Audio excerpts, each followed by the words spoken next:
ఉత్తరాఖండ్ ఉత్తర భారతదేశంలోని ఓ రాష్ట్రం.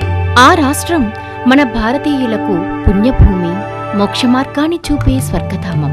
బద్రీనాథుడు, కేదారనాథుడు కొలువై ఉన్న పవిత్ర క్షేత్రం. పురాణ కాలంలో ఋషులు, మహర్షులు తపఃసిద్ధి కోసం చార్ధాముకు వెళ్లి మోక్షాన్ని పొందేవారని, దివ్యశక్తులు పొందేవారని ప్రతీతి. ప్రకృతి సోయగాలు, గంగానది అలల తరంగాలు, కొండలు, కోనలు, లోయలు, ఆకుపచ్చని సొగసులతో నిండైన వన సోయగాలు. ఒక్కసారి ఆ ప్రాంతానికి వెడితే చాలు, పసిమి సోయగాలతో పులకింపచేసే ప్రకృతి పర్యాటకులను ఇట్టే ఆకర్షిస్తుంది.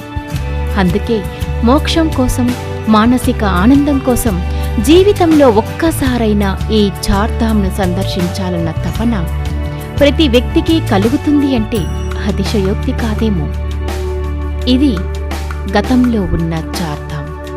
కాని నేడు ఈ చార్ధామ్ సాక్షాత్తు గంగమ్మ ఒడిలో చిద్విలాస రూపంతో స్థిరంగా ఆసీనుడై ఉన్న కేదారనాథుడు రుద్రమూర్తి అయి ఆ గంగాదేవితో ప్రళయతాండవం చేశాడేమో. అందుకే ఊహించని పరిణామం, ఊహకందని జలప్రళయం. గంగమ్మ ఉగ్రరూపానికి బలైన ఈ కేదారం మానవుని తప్పిదమో, ఆ పరమేశ్వరుని లీలా వినోదమో, ఒక్కసారిగా వచ్చిన గంగా యమున నదుల ఉప్పెన వరవడి మానవ జీవితాన్ని ఒక్కసారిగా కుదిపేసింది. ఆ పరమేశ్వరుడి పాదాల చెంత చేరి మనస, వాచ, కర్మణ వారిని వారుగా అర్పించుకోవడానికి వెళ్లిన వేల మంది భక్తుల ఆహాకారాలు, అక్కడ నివాసముంటున్న స్థానికుల ఆర్తనాదాలు ఒక్కసారిగా అంబరాన్ని మిన్నంటాయి. క్షణంలో ఏం జరుగుతుందో అని తెలుసుకునే లోపే ఆ గంగమ్మ తల్లి ఎంతో మందిని మింగి తన కడుపు నింపుకుంటుందేమో అన్నట్టుగా చిన్న, పెద్ద, ముదక, ముసలి అనే తేడా లేకుండా అందర్నీ ముంచెత్తిన జలప్రళయాన్ని ప్రపంచంలో భారతదేశం చరిత్ర ఉన్నంతవరకు మరువలేనంత దుష్ట ప్రళయమే ఇది అని చెప్పుకోవచ్చు. 2013 జూన్ నెల 14 నుంచి 16 వరకు కురిసిన భారీ వర్షాలకు అక్కడి గంగా, యమునా నదులు ఉప్పొంగాయి, జలప్రళయం సృష్టించాయి. ఋషికేశ్, బద్రీనాథ్, కేదార్నాథ్ పుణ్యక్షేత్రాల దర్శనానికి వచ్చిన వేల మంది భక్తులు జలప్రవాహానికి కొట్టుకుపోయారు. మరికొంతమంది జలసమాధి అయ్యారు. పాడైపోయిన రహదారులు, తెగిపోయిన వంతెనలు, కూలిపోయిన భవనాలు, క్షతగాత్రుల ఆర్తనాదాలకు కేంద్ర ప్రభుత్వం స్పందించింది. సైనిక దళాలను రంగంలోకి దింపి సహాయక చర్యలు చేపట్టింది. పలు స్వచ్ఛంద సంస్థలు తమ వంతు సాయంగా ఉత్తరాఖండ్ చేరుకున్నాయి.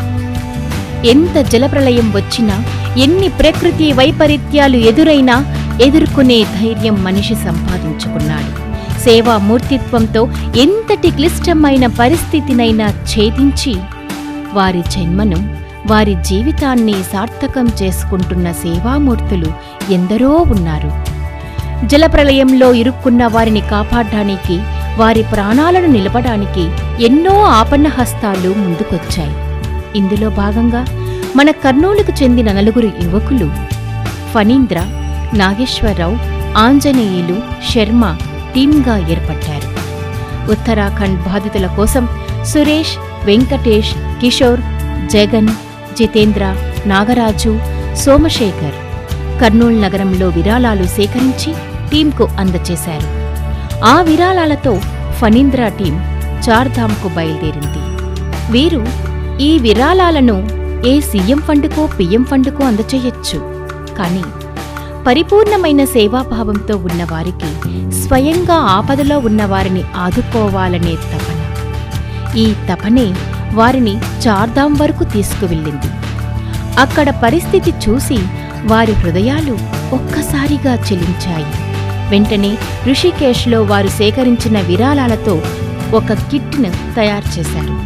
ఆ కిట్టులో 5 కేజీల గోధుమ పిండి, 2 కేజీల బియ్యం, 2 కేజీల కందిపేడలు, 1 కేజీ చక్కెర, 250 గ్రాముల టీ పౌడర్, 1/2 కేజీ బాంబినో సేమియా, 1 salt packet, 1 litre oil packet, పసుపు, కారం, టూత్ పేస్ట్, 2 బ్రష్లు, ఇలా నిత్యావసర వస్తువులను కిట్గా తయారు చేసి 125 కిట్లను తయారు చేసుకున్నారు. తయారు చేసిన ఈ కిట్స్ను ఉత్తరాఖండ్ బాధితులకు అందివ్వాలన్న ఉద్దేశంతో ఋషికేశ్ నుండి హరిద్వార్లో ఉన్న వారి మిత్రుడు మోహన్ శర్మ గారి సహాయంతో, వారి సలహాతో రుద్రప్రయాగ్ వెళ్లారు.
కాని ఆ ప్రాంతంలో లోతట్టు ప్రాంతాలు చాలా ప్రమాదకరంగా ఉండటంతో అక్కడ వారనుకున్న విధంగా బాధితులకు సహాయం అందివ్వలేకపోయారు.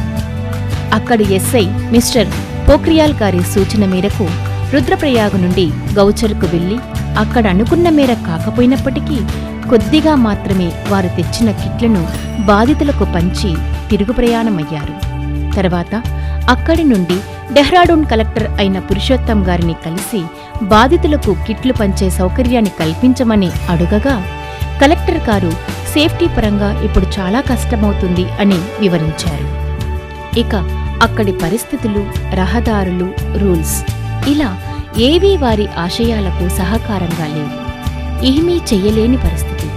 అప్పటికే ఎంతో రిస్క్ తీసుకుని అక్కడి వరకు వెళ్లిన ఆ టీంకు నిరాశే ఎదురయ్యింది. ఇక ఏమీ చెయ్యలేని పరిస్థితుల్లో మిగతా కిట్స్ను కలెక్టర్ గారి పిఏ గారికి అప్పచెప్పి బాధితులకు అందజేయమని వారు కోరారు. రోడ్లు పూర్తిగా దెబ్బతినడంతో ముందుకు వెళ్లేందుకు వీలుకాక డెహ్రాడూన్ కలెక్టర్ సూచన మేరకు మిగతా కిట్లను రాయ్పూర్ స్పోర్ట్స్ కాలేజీలో అందజేశారు.